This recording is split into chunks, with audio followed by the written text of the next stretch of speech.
One of the things I love about working at RCOE is being part of a multidisciplinary team. As a service provider, you get to share your expertise, but you get to learn so much from the other providers on the team, like the teacher, the classroom aide, the speech pathologist, occupational therapist, physical therapist, your principal. So I love that part about being part of a team. When I tell others about my job, I love to talk about how our students are succeeding in the programs that we're creating for college and career readiness. When I tell people about my job, I'm most proud to say that I work with great students. I know that a lot of these kids have had challenging moments, but they're really good kids.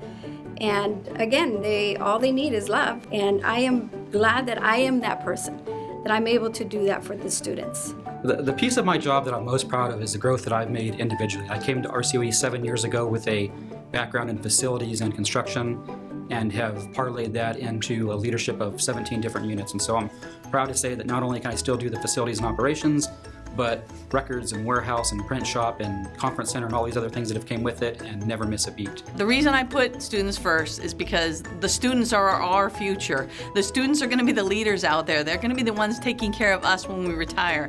They're going to be the one working in the public services sector.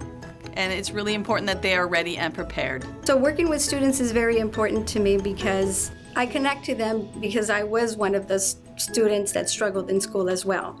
So I understand what they're going through and their circumstances sometimes. So when a student talks to me and expresses how they feel, it's important to me to listen and be ready to be able to offer any services that are needed. In my position, I feel being a leader is really about supporting everyone around you.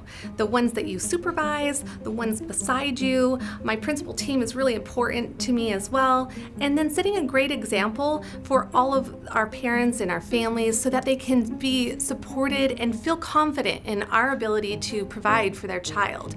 Inspiring others is important to me because we have to focus on the future, and inspiration is all about what's ahead and not necessarily what we currently have in our lives. And for our students, it's absolutely essential because many of them are experiencing challenges in their lives. So for them, it's the hope for what is tomorrow, and for us, it's making sure that they have that through what we offer to prepare them for the next step in their life. Inspiring my students is important because I feel that I can bring out the best in them even though they feel they cannot do it themselves. I think being a positive influence is important to me because I think that's a foundation of a healthy and safe environment. I think when you exude a positive attitude or you support a positive environment, that helps students learn. That also makes it a better place to work for other staff members. My job connects to the RCOE Pledge day to day, in that we get to impact every student across the entire county, actually 2 counties, Imperial as well. So where some teachers or site staff get to come to one site, I have a team of 110 that gets to visit almost every site or impact every kid every day. The pledge for RCOE is really important to me because I feel like it speaks to my passion. My passion is to serve all kids. My passion is to meet the needs of their individual challenges and find successes for each child. Every child has a strength, and I really feel passionate about finding what that is, using that to help build them up. All of our kids deserve the absolute best, and I think we're here to support that. Things that bring me hope in my job is the interactions I have with a lot of students. There are a lot of great young adults out there. And when somebody asks me what I do, and I say I'm a teacher, and they're like, oh, wow, that's tough. And then they say, what grade? And I say, high school. And they're like, oh, that's hard. And I say, no, it's great. I like the young adults. These are young adults that are soon going to be out there in the real world making their own way.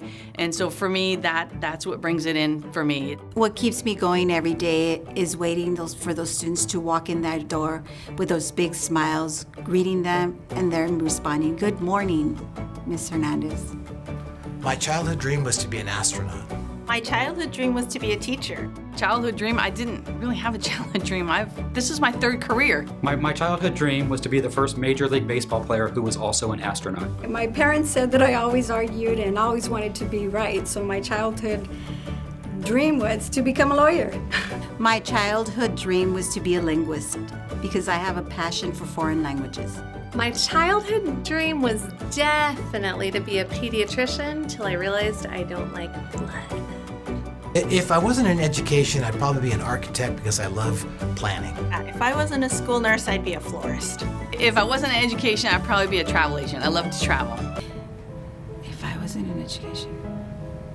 I'm going back to my, what I did before. Like, do I want to go back to what I did before? I mean, I was cosmetology, I was repairing computers, I was baking cakes, I was doing floral arrangement. You know, do I want to go back? I was working with kids at Boys and Girls Club. I really liked that job. But what would I be doing if I wasn't in education? I'd probably be painting murals in the underpasses. If I wasn't in education, I would be a court interpreter. If I wasn't in education, I would be a farmer. If I wasn't in special education, I definitely would be a jazzercise instructor. That wasn't so bad. Oh my goodness, how did I get into this?